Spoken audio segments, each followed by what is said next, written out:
дуруду шодкомӣ ёратон бод дӯстони гиромӣ ва инак мо шумо боз дар бораи футбол ҳарф мезанем ва тавре медонем имрӯзҳо иди ҳақиқии футбол мухлисонро ба худ печонидааст ва маҳз бозиҳои лиги чемпионҳо бозиҳои баргашти он баргузор шуданд ва лакай дирӯз Интери Милан баъди солҳои тӯлонӣ тавонист ки ба бозии финалӣ рухат гирад. аллакай маълум буд ки баъди бозии рафти ин дастаҳо бо ҳисоби 2-0 ки Миланро шикаст дода буд, дар бозии дуввум ҳам ин даста ин бартарии худро аз даст нахоҳад дод. чунин ҳам шуд ва бо ҳисоби 1-0 зафар ёфт. акнун бозии аз ҳама муҳим ва ҷиддие ки мухлисони сершумор интизор ҳастанд, ин бозии байни дастаҳои Манчестер Сити ва ҳамчунин Реали Мадрид дар варзишгоҳи Иттиҳод аст. бозии ин дастаҳо ҳам дар Мадрид дар Сантьяго Бернабеу баргузор шуд ва мо онҷо ҳузур доштем. ҳарчанд суханҳо дар бораи он ки Манчестер Сити метавонист дар бозии аввал пирӯзӣ ба даст орад, ин тавр нашуд ва бозӣ бо ҳисоби мусовӣ анҷом ёфт. натиҷаи охирро маҳз имрӯз ин бозӣ мегузорад. пеш аз он ки ба ин бозӣ ва тафсили гуфтаҳои мутахассисон гузарем, мо ки дар ин варзишгоҳ дар варзишгоҳи Сантьяго Бернабеу ширкат доштем, бо як кайфияти баланд ин бозиро тамошо кардем ва ҳоло аз ин лаҳзаҳо шурӯъ мекунам ки таърихӣ асту ёдмон хоҳад буд ва дар архиви барномаҳои мо ҳам ҷой мегирад.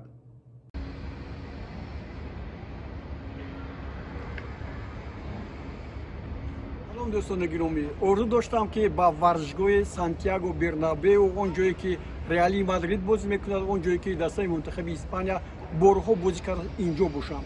ҳоло дар ин варзишгоҳ қарор дорам. ташаккур ба рӯбарияти телевизиони варзиш Парвиз Норов ки чунин як иқдоми хуберо пешкаши мо карданд ва имрӯз мо ба ин ҷо омадем дар рӯзи бозиҳои лиги чемпионҳои Аврупо бо ширкати Реали Мадрид ва Манчестер Сити. ин бозӣ пагоҳ аст, аммо имрӯз пеш аз бозии машқҳои дастаҳо мешавад. ҳарчанд Манчестер Сити дар Англия онро мегузаронад, аммо нишасти матбуотӣ бо сармураббиёни ин дастаҳо ва якнафарӣ аз бозигарон ҳам ин ҷо баргузор мешавад ва таваҷҷӯҳ кунед ба ин варзишгоҳе ки чӣ қадар баланд аст. ҳоло мо тақрибан 2 қабати дигар поён аз ин варзишгоҳ ҳастем ва боз 2 қадами дигар метавонем ба боло бароем, яъне аз ҷое ки паррандаҳо парвоз мекунанд, уқобон парвоз мекунанд, ҳамин гуна аст. ҳарчанд ман дар бисёр варзишгоҳҳои Аврупо аллакай будам, ҳамаи варзишгоҳҳо дар берун аз шаҳр ҷойгир шуда буданд, вале ин навбат бубинед ки дар марказ, тақрибан дар марказ аст ин Сантьяго Бернабеу ки ҳанӯз соли 1947 бунёдаш шурӯъ шудааст ва баъдан номи худро ҳам соли 1955 дигар кард ва ин бо номи президенти клуби футболи Реали Мадрид Сантьяго Бернабеу гузошта шуд. дар ин ҷо бозиҳои чемпионати Аврупо баргузор шуданд. дар ин ҷо бозиҳои финалии лиги чемпионҳои Аврупо гузаштанд. дар ин ҷо ин варзишгоҳ бисёр бозиҳоеро дар ёд доранд ки дар таърих боқӣ монданд. хуб, бо мо бошед ва мо аз ин ҷо пагоҳ ҳам гузоришҳои худро ба шумо пешкаш мекунем. ба тавре гуфтам, мо омодаем ки бозии нимниҳоии лиги чемпионҳои Аврупо Реал Мадрид ва ҳамчунин Манчестер Ситиро дар ин ҷо бинем. If we can attack a little bit, because Alaba and Rudiger was so close from Erling, in the spaces between the central defenders and the fullbacks were occupied for Valverde and Toni Kroos. It was not easy to find the spaces for Erling, but we tried to adjust something maybe in the second leg to be more fluid and play with a little bit more rhythm. And because we play at home, and at home we feel comfortable with our people, and we are going to try. So this question, the team who's going to win the game is going to get the fun. дӯстони гирои мо аз бозии байни дастаҳои Реали Мадрид ва Манчестер Сити чиро интизор ҳастем? пеш аз ҳама Манчестер Сити ҳоло баъди ғалабаш бар Арсенал ва дигар дастаҳое ки пай дар пай онро мағлуб мекунад, ба ҷои аввали ҷадвали мусобиқоти Премер-лигаи Англия баромад. Реал Мадрид бошад ба наздикӣ ҷоми ин кишварро сазовор гардид. ҳардуи ин дастаҳо дар мавриди бозиҳои лиги чемпионҳои Аврупо 10 маротиба бо ҳам қувоз буданд, 8 маротибаш дар лиги чемпионҳо ва онҷо баробарӣ, яъне пойбарҷост. 4 ғалаба Реали Мадрид дорад, 4 ғалаба Манчестер Сити ва 2 бозӣ бо نتیجه مساوی جمع بسته است. چیزی که میخوام در این باره با شما گویم این اون است که در حقیقت منچستر سیتی رو سال گذشته در همین پای در همین دوره ریال مادرید مغلوب کرده بود. تو این دم شما دیدید که منچستر سیتی چگونه توانست که دسته‌های بوندسلیگا رو شکست داد. آخرینش بایرن بود در چهار نهایی و شما از اونجا معلومات هم گرفتید. اما ریال مادرید باشد اکنون پس از اون که چند بازی دیگر رو هم با پیروزی جنبست کرد و حالا در این مرحله است 14 مرتبه صاحب جام لیگ چمپیون‌های اروپا گردیده است. یعنی امسال آنچلوتی با شاگردانش آرزوی آن دارند که در اینجا غلبه کنند و باز توانند که عنوان 15 خود را به دست آورند. و از طرف دیگر کریم بنزما رو ببینید حالا شماره غلبه‌هایش رو برای نویل شدن با جایزه‌ها با 25 عدد رساند و برابر مارسلو شد. حالا او امکان دارد که بعد غلبه در لیگ چمپیون‌های اروپا پیش گذارد و رکورد ریال را بگذارد که از همه بیشتر جایزه به دست آورده است و این 26 است. ما البته از بازی بسیار هم امید کلان داریم، مخلصان هم. اما چیزی که من حالا به شما درباره این ورزشگاه میگویم، یک بار ببینید این ورزشگاه رو تماما یک راحت است. هرچند اینجا حالا صداهای ترمیم و تعمیر ادامه دارند و سانتیاگو برنابئو حالا در حالت ترمیم قرار دارد، ولی بازی لیگ چمپیون‌ها پگاه برگزار میشود در همین میدان زیبایی که حالا دوستان گرامی ما شما میبینیم. و من الکی درباره PSG وقتی که به ورزشگاه اون رفتم گفتم که اینجا صنعی است. این علفایی که شما میبینید این ورزشگاه صنعی است و طبیعیش ما از اینجا درو میشود. ورزشگاه طبیعی خیلی زیبا و خیلی خوبی سانتیاگو برنابئو است و پگاه ما در اجرای فوتبال بازانی که از اینجا با بیرون میدان میآیند بازی زیبا را خواهیم دید. حالا آماده میشیم با نشست مطبوعاتی با سرمربیان هر دو دسته. البته آنچلوتی چی گفتنی هست و اینجا خوسپ گواردیولا چی میگه. خوسپ گواردیولا خود ببینید در بسیار دسته ها بود، در این ورزشگاه چندین مرتبه بازی کرده است. این دفعه چگونه بازی کرده میتونه دسته او از پریمیر لیگ انگلیا منچستر سیتی. با هم میبینیم، انتظار میشویم. بازی زیبا و تقدیرساز خواهد بود. این بازی رو با حیث فینال لیگ چمپیون‌ها هم نامیدن شاید ممکن باشد، اما آنها در نیم فینال با هم بازی میکنند و بازی دیگر جوابی هم تقدیرساز خواهد بود. ما میدونیم که منچستر سیتی چگونه در میدانش بازی میکنه.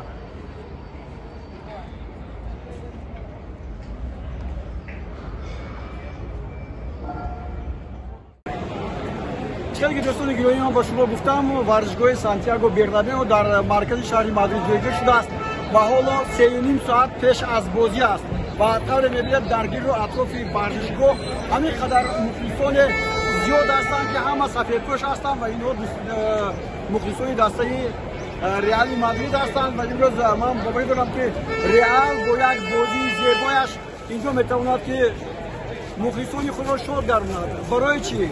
برای اون که در رده‌بندی اروپا هم جهان دسته ریال مادرید در زمینه اول می‌ایستد و طور دیروز از نشست‌های مطبوعاتی پی بردیم هر دو دسته هم می‌خواهند که بازی زیبایی نشون دهند. چگونه؟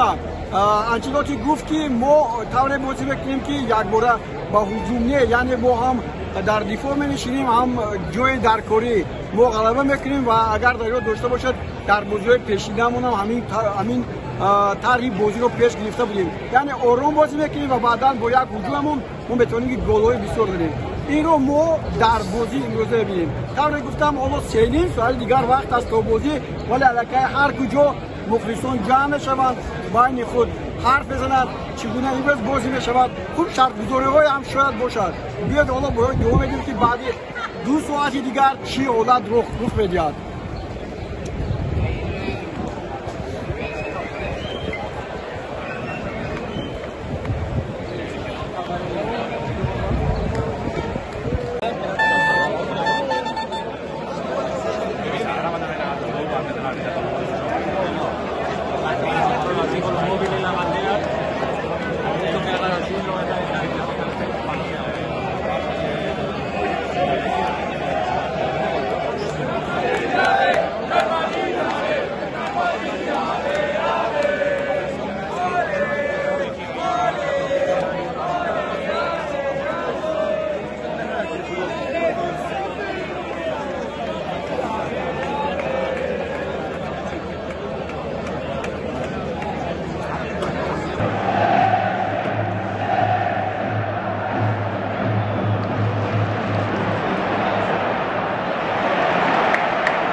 тартиб бозии рафти байни дастаҳои Реали Мадрид ва Манчестер Сити бо натиҷаи мусовӣ анҷом ёфт. Ин аз чӣ шаҳодат медиҳад? Ин аз он шаҳодат медиҳад ки ҳар ду даста имконияти баробар доранд, аммо афзалияти дастаи Манчестер Сити беҳтар аст. Чун мо дидем Жуниор ҳисобро кушод ва Кевин Де Брюйне ҳам як голи зебо дод, тақрибан голҳои якхела буданд. Вале дар рафти бозӣ ин ҳаракатҳое ки дастаи Манчестер Сити кард нишон доданд ки онҳо ба ин бозӣ бештар тайёр буданд нисбат ба дастаи Реали Мадрид. қисмати аввали бозӣ то нимааш дар ихтиёри онҳо буд ва онҳо фишорро ба дарвозаи дастаи Реал хеле зиёд карданд. Вале ба вақти Реали Мадрид онҳо тавонистанд як фурсати хеле хубро паси сар гузоранд ва ҳисобро боз кунанд. Вале аз тарафи дигар мо дидем ки Манчестер Сити дар бозиҳои пешинае ки то ин вақт дошт бозии сафарии худро ҳамеша бо ҳисоби мусовӣ анҷом доданд. Бо Борусияи Дортмунд ҳамин гуна буд, бо Лейпциг ҳамин гуна буд, бо Баварияи Мюнхен ҳам ҳамин натиҷаро барҷо гузошт ва дар бозиҳои хонагиаш ба пирӯзӣ ноил шуд. Ва гумон аст ки дар бозии баргашти ин дастаҳо дар кишвари Англия дастаи Манчестер Сити дар баробари дастгирии хеле хубаш бо мухлисонаш метавонад ки ин воқеаро ба нафъи худ анҷом диҳад.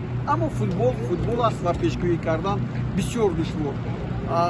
Вале ман ба шумо гуфтанӣ ҳастам ки дар ин бозие ки буд тӯбнигоҳдорӣ дар ихтиёри Манчестер Сити буд. Инчунин дар нишасти матбуотие ки навакак ба поён расид, сарбравии дастаи Манчестер Сити Пеп Гвардиола гуфт ки ин даста бозе ки инҷо кард, ман бисёр мутмаин ҳастам ки онҳо дар бозии ҷавобӣ аз ин ҳам хубтар бозӣ мекунанд. Зеро мухлисони мо инҷо кам буданд ва мо тавонистем ки ин фурсатро хеле хуб истифода барем ва натиҷаи мусовиро ба даст орем. Аммо дар ин маврид сармураббии дастаи Реали Мадрид Анчелоти ҳам онро қайд кард ки ҳанӯз фурсат ҳаст барои ба пирӯзӣ ноил шудан ва он камбудиҳое ки дар ин бозӣ ҷой доштанд ман аллакай ҳамашро дидам ва мо ин масъаларо ҳаллу фасл хоҳем кард. Ба ҳамин тартиб ман фикр мекунам ки то бозии баргашти ин дастаҳо ҳоло хуи мухлисони ҳар ду даста дар пеш хоҳад буд ва ба ҷое хоҳем расид ки яке аз ин дастаҳо ба марҳилаи финалии Лиги Чемпионҳои соли ҷорӣ биравад ва бозии зебои худро ҳам дар финал нишон диҳад.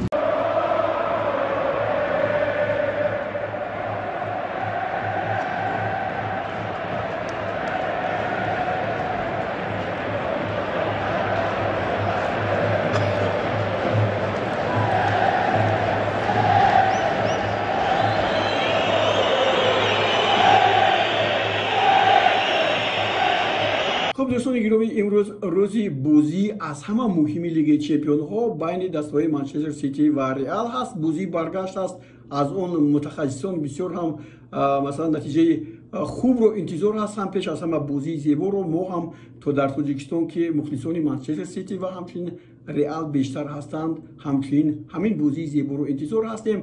اما چیزی از همه مهمه که اینجا بیان می شود، این باری اول می شود که منچستر سیتی یکی از کلوب‌های بهترین امسال در جهان به یک معنا بیان می شود، می تواند که با فینال بازی ها رو خط گیرد و اون وقت در مقابل اینتر که دیروز با پیروزی نایل شده بود با حساب 1-0 در مجموع 3-0 بر میلان و بازی زیبا نشان داد و صاحب جام گردید. این اولین جام لیگ چمپیون‌ها برای منچستر سیتی بود، اما پیشگویی نخواهیم کرد زیرا که بازی بین این دسته ها بسیار هم جدی است. از کدام خاطر؟ از اون خاطر که سال گذشته هم منچستر سیتی با حساب 1-0 در صف پیش بود، ولی فوتبالبازان ریال مادرید بازی چمپیون وار نشان دادند و چمپیون هم شدند و با حساب 3-1 این دسته رو پس سر گذاشتند. اون نتیجه 1-1 که بازی رفت در اینجا با اینوبت گرفته نمی شود. بسیاری گمان دارند که